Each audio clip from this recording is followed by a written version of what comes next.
kaca Anda. Yuk sama-sama sekarang kita untuk Groupie No Secret. Wah.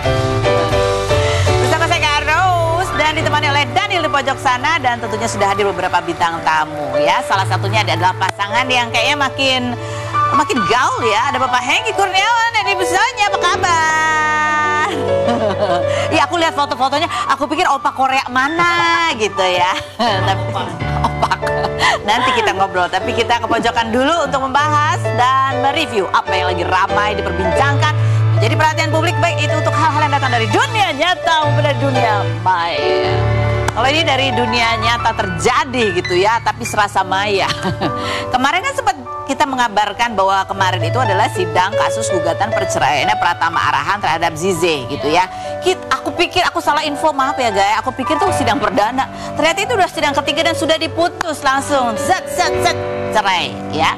Jadi ternyata sudah digugat dari sejak 1 Agustus. Kemudian 11 Agustus itu sidang perdananya. Gitu gak sih? Ya, dia ngajuin gugatan tanggal 1, 10 hari kemudian sidang perdana sekali doang. Biasanya kan sidang perdana itu mediasi harusnya.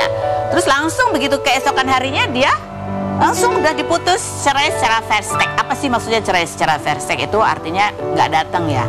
Yang tergugat kayaknya nggak datang, sehingga hanya diwakili oleh kuasa hukum aja. Tapi kalau kata pengadilan sih ya belum putusan benar, karena habis ini masih ada ikrar talak gitu ya. Nih, first take adalah putusan pengadilan perdata yang dijatuhkan terhadap tergugat karena ia tidak hadir di persidangan tanpa alasan sah. Meskipun telah dipanggil secara patut dalam kasus first take, hakim menganggap seluruh dalil gugatan penggugat benar dan dikabulkan kecuali gugatan tersebut tidak memiliki dasar hukum atau bertentangan dengan undang-undang kayak gitu. Jadi ini memenuhi syarat sehingga bisa diputus. Jadi banyak netizen yang menyebut ini, wow, perceraiannya fast track. Bukan cuma donat. Fast track. Tapi enggak sih, ini enggak fast track. Aku dulu juga sama. Tapi kalau kita kepo-kepo lagi nih, terutama untuk para pelanggan konten eksklusif, jadi ya ternyata ya Arhan sama Zize ini kan emang couple yang dulu tuh banyak shippersnya, banyak yang pokoknya kemesraan mereka, pernikahan mereka tuh banyak fansnya gitu. Jadi mereka tuh punya konten eksklusif khusus men-share foto-foto kemesraan mereka. Termasuk pada saat habis isu gonjang-ganjing perselingkuhan, isu gonjang-ganjing yang diduga ada perselingkuhannya si Zize dan siapa itulah, itu masih ada foto-foto kemesraannya. Kalau di feed yang biasa yang gratisan nggak ada, ya jarang. Adanya di feed eksklusif yang berbayar. Tapi di feed yang berbayar pun sudah tidak ada itu foto-foto kemesraan itu ya di konten eksklusifnya Zize. Sementara kalau di konten eksklusifnya Arhan masih ada, walaupun di konten yang gratisan sudah dihapus-hapusin juga. Bahkan yang di Arhan masih terpampang tapi rapi seperti sedia kala gitu. Ini masih sama ya. Sementara juga yang menjadi fokusnya netizen adalah di foto-fotonya Arhan, di feednya nggak ada, tapi di story masih ada fotonya mantan pacarnya. Kemarin sempat ramai itu main pedal bareng. Ya aku cuma bilang main pedal bareng loh ya, walaupun mungkin bersama-sama ya. Di sini ada. Ini kata netizen yang urek-urek story-nya. Luar biasa netizen ahli sejarah dan ini ya, arkeolog sosial media.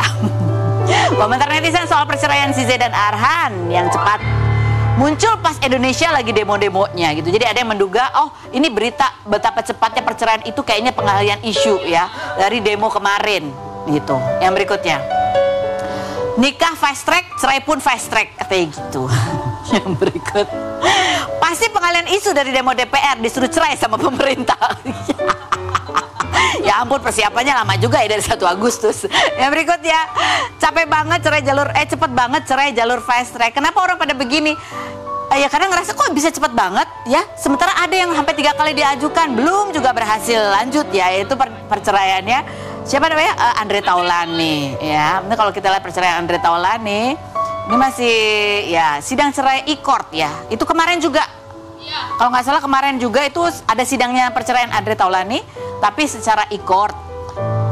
Nah kalau kemarin sempat ada statement dari kuasa hukumnya Andre bahwa Erin menggugat balik, tapi yang digugat itu masalah harta gono gini dan mau mengklaim berapa aset gitu ya. Ternyata kalau dari pengadilan agama dipastikan tidak ada itu Erin menggugat Andre Taulani soal harta itu belum masuk atau tidak ada begitu ya. Kalau kita story-nya Erin, istrinya Andre, itu cuman sesungguhnya Allah bersama orang-orang yang berniat baik. Terima kasih. Oh iya ini. Ya pokoknya inilah story-nya. Ini maksudnya apa sih? Kenapa ditampilin ini story-nya? Kurang baca tadi saya. Ngomong-ngomong soal perceraian, ini kenapa jadi fokus? Karena kan ini digelarnya di pengadilan agama yang sama, yaitu Pengadilan Tiga Raksa Tangerang. Dan hari ini di Pengadilan Tiga Raksa Tangerang juga ada perceraian artis, yaitu perceraian Cikita Medi. Jadi mungkin 2 hari berturut-turut ini Pengadilan Agama Tiga Raksa Tangerang itu ramai dengan wartawan. Baik, kita langsung ke Hengki Kurniawan. Kita lihat dulu profilnya berikut ini. Membintangi sinetron ABG tahun 2002 ini menikah dengan Sonya Fatmala pada 2005. Kembali aktif bermain FTV, jualan di TikTok mulai dari botol minum, sepatu, serta hijab. Pria yang aktif membagikan kegiatan olahraga lari ini 31 Juli kemarin mengubah gaya rambutnya dan disebut netizen makin muda, mirip aktor Korea hingga... Tapi enak banget tadi ya, harus apa? Foto romantis dapat bayaran. Kita udah foto banyak mesra-mesra nggak ada yang bayar. Itulah kalian harus belajar sama generasi yang sekarang Cari agensinya ada nggak sih agensinya yang foto mesra gitu biar kita dibayar gitu biar eksklusif. Itu ada. Oh gitu, alih strategi baru tahu. sosial media strategi. Iya. Tapi salaman dulu, kita punya pengalaman yang sama ya. Apa tuh? Oh, pernah cerai. Cerai juga bukan cerainya. Iya, cepet. Karena kita nggak mau ribet. Oh, nggak mau. Berapa kali sih dan berapa kali datang ke pengadilan jadinya waktu itu kamu? 1 kali. 1 kali doang. Iya. Jadi Kak Ros berapa kali waktu itu? Kayak aku emang datang cuma sekali doang. Sekali. Sekali doang. Dan mudah-mudahan itu sekali seumur hidup ya. Amin. Iya. Ini yang selamanya. Ciela. Nah, sekarang kita mau bahas soal rambut setelah kita membahas soal fast track ya. Ini rambutnya yang baru. Tapi ini foto-fotonya aku pun kayak siapa nih? Beneran deh, coba kita lihat foto-fotonya Hengki kemarin tuh ya. Ini, tapi konten-kontennya dia mah istrinya dong lucu banget kayak opa-opa gitu ya kan. Kita memang suka bikin konten-konten begitu. Bapak ada yang kuning sih rambutnya. Ya itu udah mulai luntur. Warnanya, jadi kembali ke bleaching. Jadi Udah ini ulah dia nih Kak Ros. Jadi waktu nemenin dia potong rambut, dia yang minta diwarnain. Dan ini baru pertama kali seumur hidup baru saya warnain rambut. Oh gitu, jadi itu karena permintaan ibu? Iya, membahagiakan istri. Kenapa? Ya iseng aja, daripada dia nungguin kelamaan kan. Ya, tapi kenapa warna ini yang dipilih? Ya Warna kalau abu-abu. warna merah aku rasa paling cocok. Karena kalau warna hijau takut kayak dikira uya-kuya. Iya. Bisa. Jadi ini Karena cocok, mukanya jadi kelihatan lebih cerah kan. Jadi Nggak tahu kalau warna lain. sebenarnya sudah banyak ubannya lah gitu. Oh, Biar nyaru. Oh, jadi Sekalian. Bukan permintaan Bapak ya? Ini bundanya. Soalnya kalau kita lihat flashback ya penampilan Hengki itu kan dari masa ke masa emang gaya rambutnya emang agak spektakuler wow ya. Nggak pernah Ada yang disemir. Nggak pernah diwarnain. Nggak pernah. Tapi pernah gondrong rapi begitu. Gondrongnya baris berbaris, gaya lurus. Dicatok. Dicatok. Itu rambut atau wig sih sebenarnya? Yang ini loh. Rambut. Yang ini loh. Rambut, Ini semuanya rambut. kaku banget, astaga. Korban Tomingse waktu itu. Waktu zamannya iya. ada F4 ya. Ini rambut kamu aslinya keriting atau lurus? Dulu agak keriting terus tebal.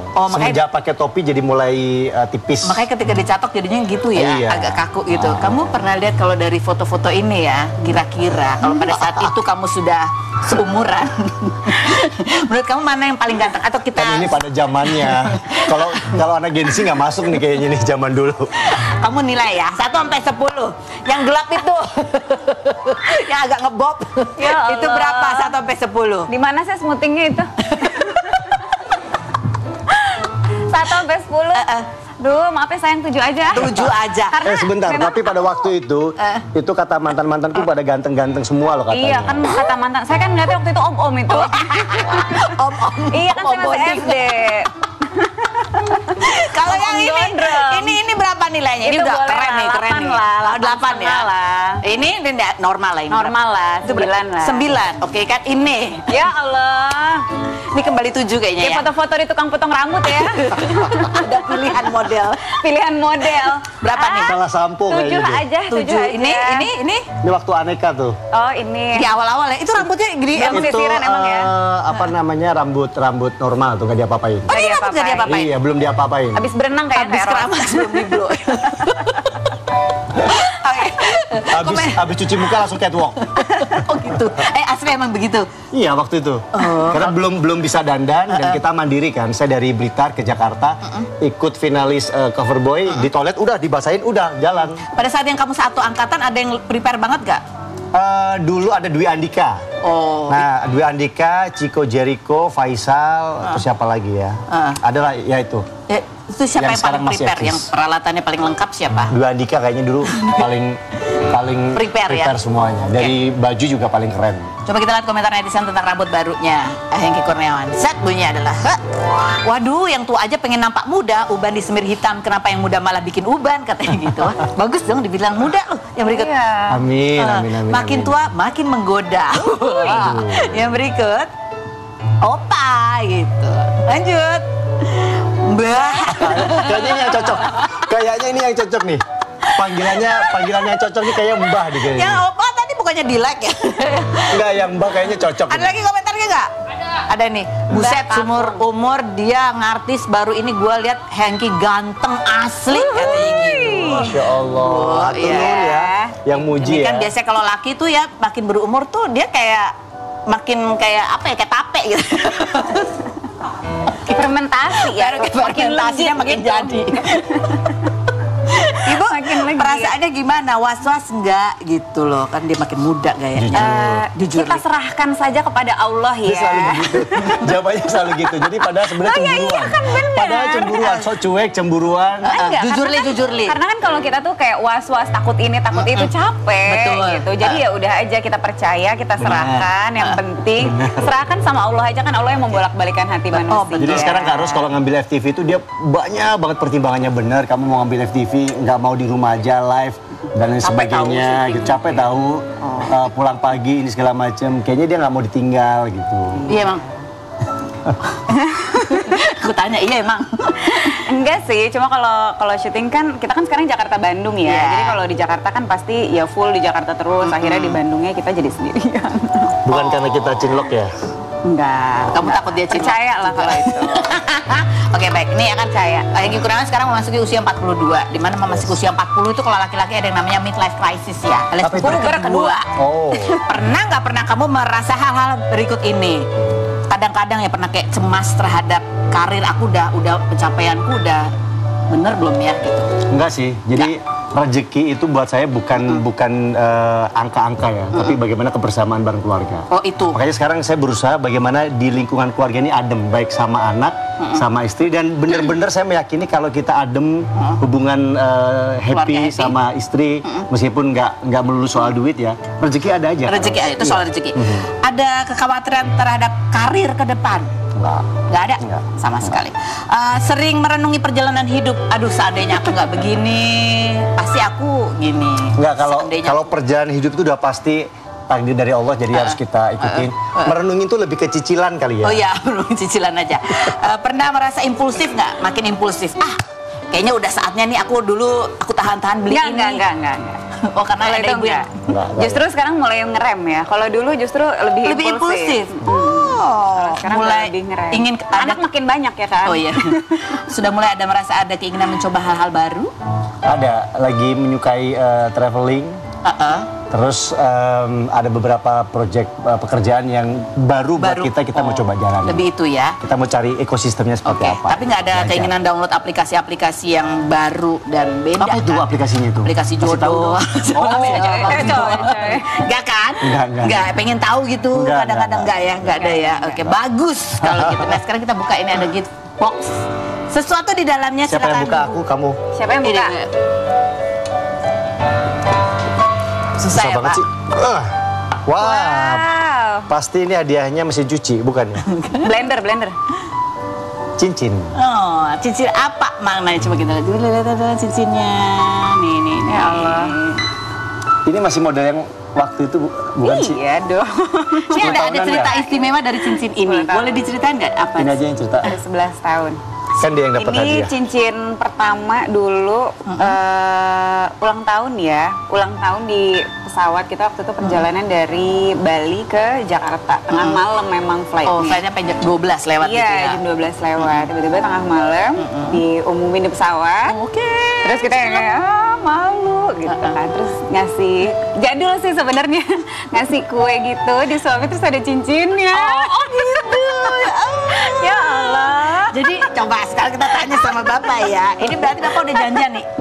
Ini ulang tahun tolong diumumin gitu. Iya, dan itu perlu perjuangan loh, karena memang 11 pada saat tahun yang kita lalu. minta itu kan mungkin ya nggak tahu ya, mohon maaf ya, mungkin nggak boleh kali ya mengumumkan untuk sesuatu yang pribadi. Personal. Cuman saya minta tolong banget sama pramugarinya gitu, untuk Bu tolong banget gini.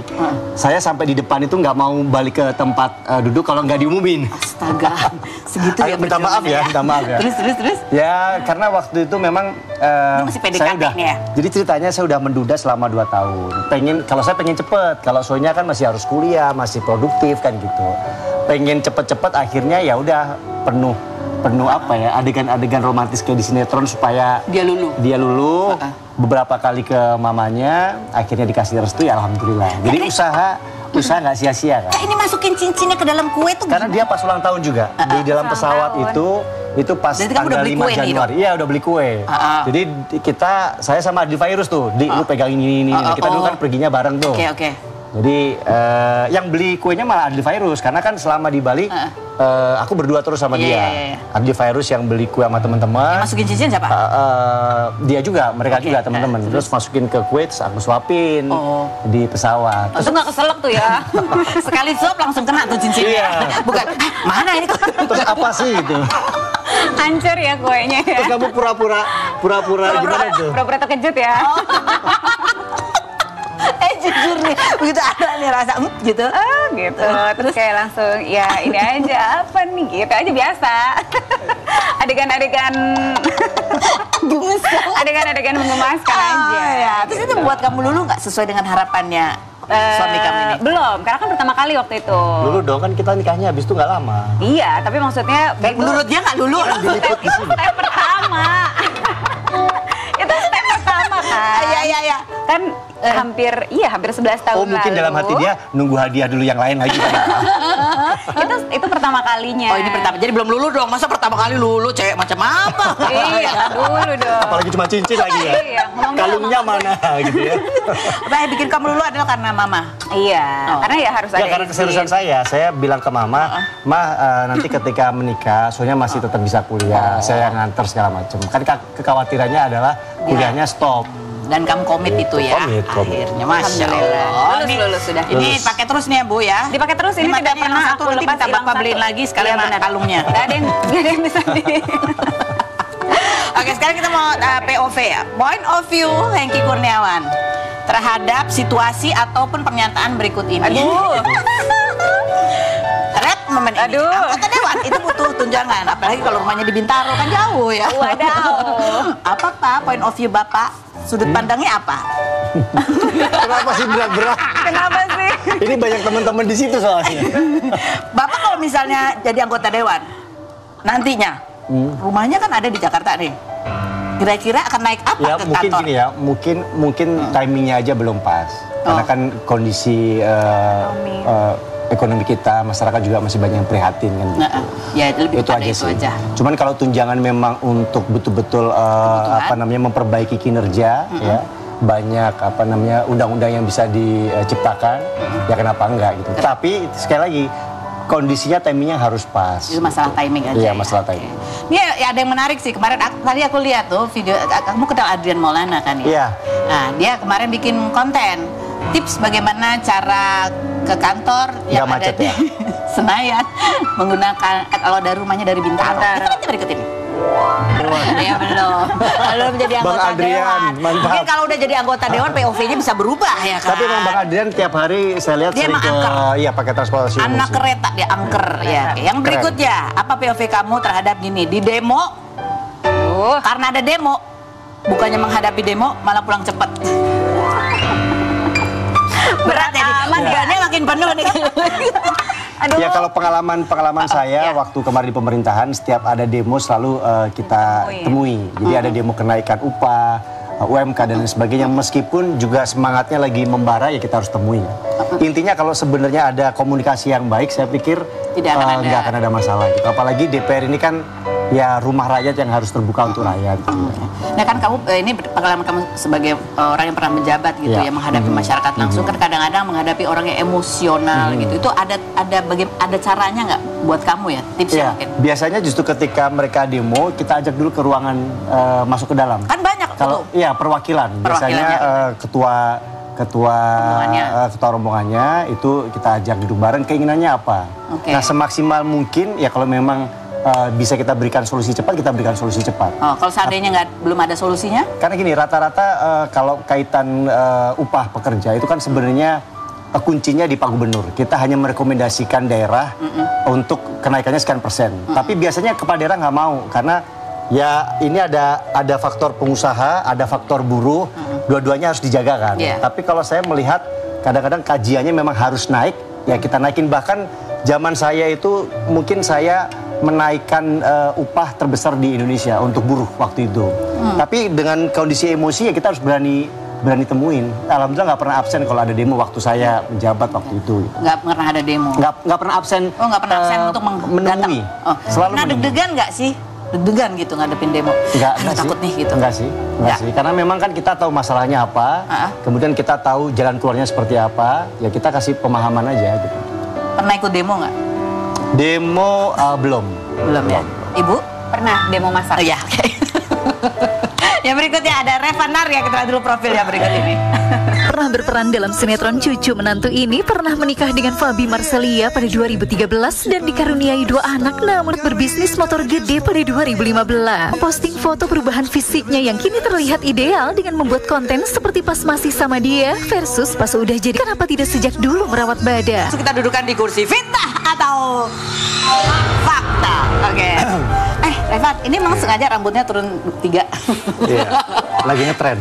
Lagi tren begini. Enggak, ini emang styling kamu lagi begini nih sekarang? Lagi suka begini. Lagi suka begini. Kamu kalau sendiri suka bereksperimen dengan penampilan nggak sih rambut? Karena gitu? Suka nonton drakor kan. Jadi kayak ngikutin kiblatnya mereka aja gitu. Oh, ini sekarang ini bergaya begini atau dari dulu kamu emang orangnya fashionable? Dulu nggak sih, dulu cuek banget. Sekarang cuek. Apa yang beda? Udah punya pacar baru ya? Belum sih. Belum. Baik Revan, jawab pertanyaanku dengan jujur apa adanya. Apakah pertanyaanku jawabannya fitnah atau fakta Revan? Bahwa kamu nggak mau kalah sama anak zaman sekarang yang punya konten berbayar. Kamu juga punya, tapi subscribernya hanya orang terdekat. Fitnah atau fakta? Fakta. Cuman itu lebih ke kerjaan sih. Kerjaan. Isinya apa sih? Itu tentang kripto. Oke. Fitnah atau fakta Revan? Ketika muncul berita dugaan nih istri kamu udah nikah lagi, gitu ya? Bukan, salah pertanyaan gitu. Ketika muncul video istri kamu sama Ical Muhammad, gitu ya? Mantan ya? Salah. Astagfirullahaladzim. Mantan istri. Astaga, salah. Tulisannya mantan. Saat mantan istri kamu ada videonya sama Ical Muhammad, itu bikin kamu juga kaget dan penasaran, ingin tahu kebenarannya. Fitnah atau fakta? Fitnah. Tapi kamu lihat video itu, kan itu sempat rame tuh. Iya, karena dikirimin teman-teman. Dikirimin teman-teman, terus di tag netizen juga. Terus ya mungkin aku nggak tahu ya, aku belum dapat info, jadi mungkin itu syuting kali. Karena kan mereka sering terlibat satu judul. Ya kayaknya mungkin syuting ya. Mungkin syuting. Karena ini ada shippersnya bahkan. Iya. Ada shippersnya, kamu tahu? Iya kali ya, nggak tahu. Dia iya tapi, iya kali ya, pura-pura nggak tahu. Jadi tahu apa pura-pura nggak tahu nih? Tapi kamu sendiri, misalnya ada berita rame gitu kan, itu kan isunya banyak, apa segala macam. Kamu nggak nanya, ini apa sih gitu? Enggak sih, soalnya kan bukan kapasitas saya. Karena kan kita sudah masing-masing. Kalau sama Ica sendiri kamu kenal?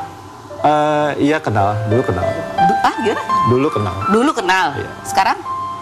Masih kenal. Masih kenal. Iya. Gitu. Halo Ical. Kalau ketemu Ical kamu penanya apa? Nggak ada sih. Nggak ada, di mana santai aja. Ya udah seserah gitu ya, sama-sama gitu ya. Fitnah atau fakta Revan?